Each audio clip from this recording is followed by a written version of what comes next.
I had a limiting belief come right back. I thought I had dealt with it. It came right back to bite me, and I don't have to tell you where it bit me. And I was scrolling, and when you curate the things that you like to look at, and your beautiful algorithm brings all sorts of beautiful things to you, and that's what I was doing. And I had a realization when I was writing down. Oh, there was a beautiful Louise Hay. If you've probably heard this affirmation, and you may not even know who it is, but it's Louise Hay, and it's something she says when you need. It's like a comforting, soothing. Say there's something going on in your environment, you can't control it, and it goes like this: all is well and I am safe. Only good will come out of the current circumstances. And it's only good for me, and it's only good for everyone else involved. All is well and I am safe. Nice and easy, right? But then I came upon a Bob Proctor one, and it shook me to my core. And I thought I was ready. Listen, thanks for popping in for this short video. Welcome to my channel. I am obsessed with talking about starting over. And if you need to start over, it doesn't matter where you are. Where you start is where you are, where you're at right now.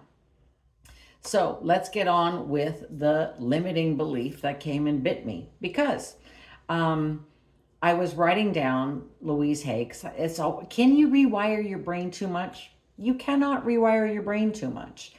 And I'm constantly, daily trying to change my limiting beliefs by rewiring in new beliefs. And you can only do that once you discover what are my old limiting beliefs. And it's not easy.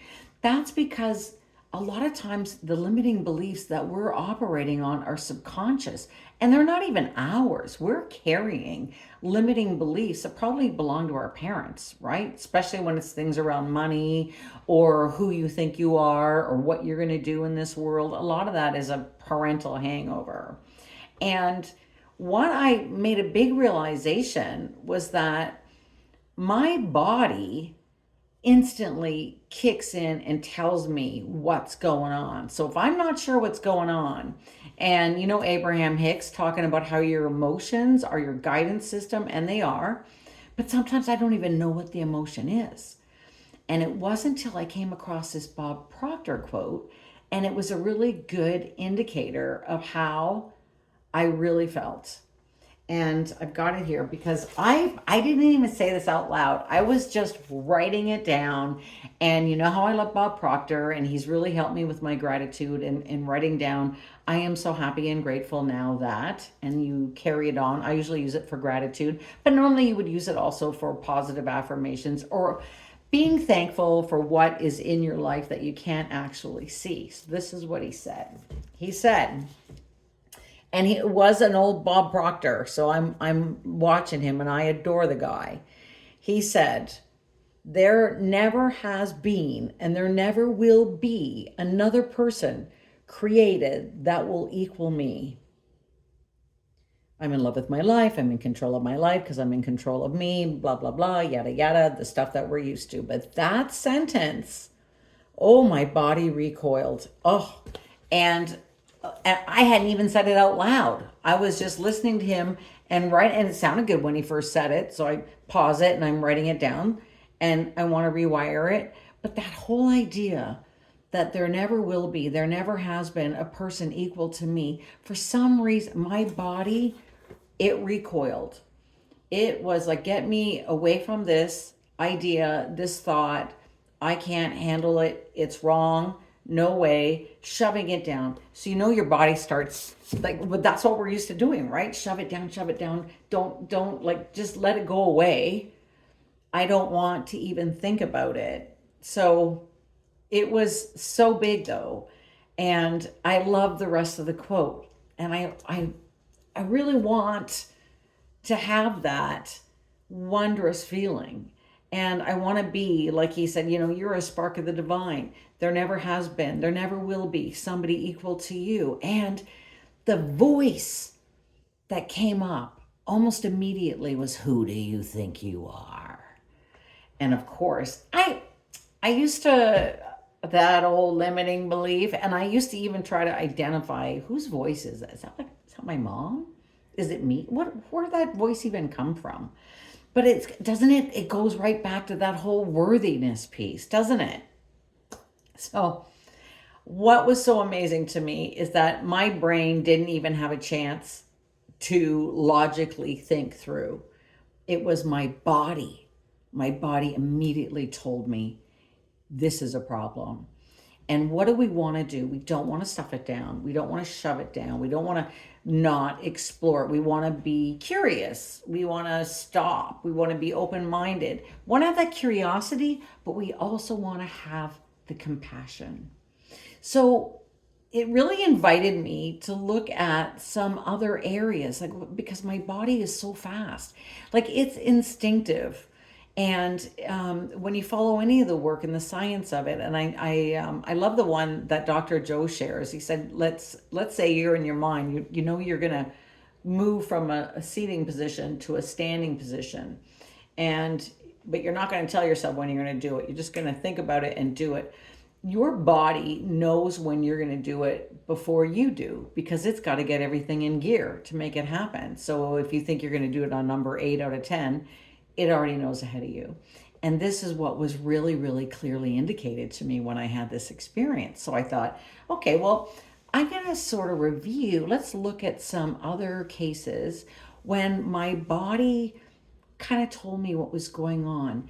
And it was almost in opposition to my own thoughts. For example, a very dear friend of mine was so excited to share with me that she's going to be going on this healing retreat. I should say, I love this woman. I support everything she does. Her growth is magnificent. But I was immediately stabbed with envy. And the emotion, that word, none of that came up. What happened was like I got a twist in my gut immediately, even as I'm going, oh, that's so amazing. I'm so glad. Wow, fantastic. And it wasn't about her. It was all about me and my response, because I didn't deal with it right away.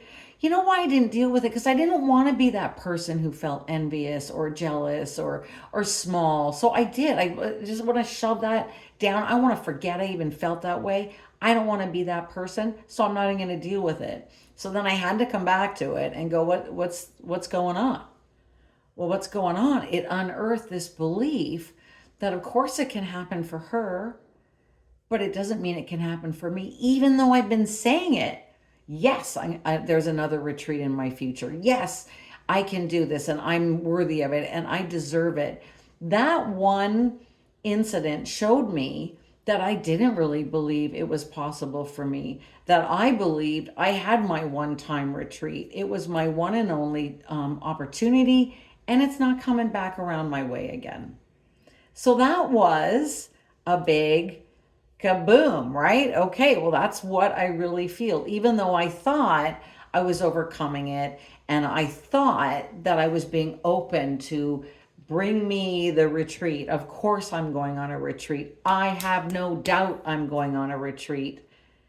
That realization that, okay, you don't actually think you're worthy of another retreat. You don't think anything like this is going to happen for you again. So isn't that a fantastic place to start?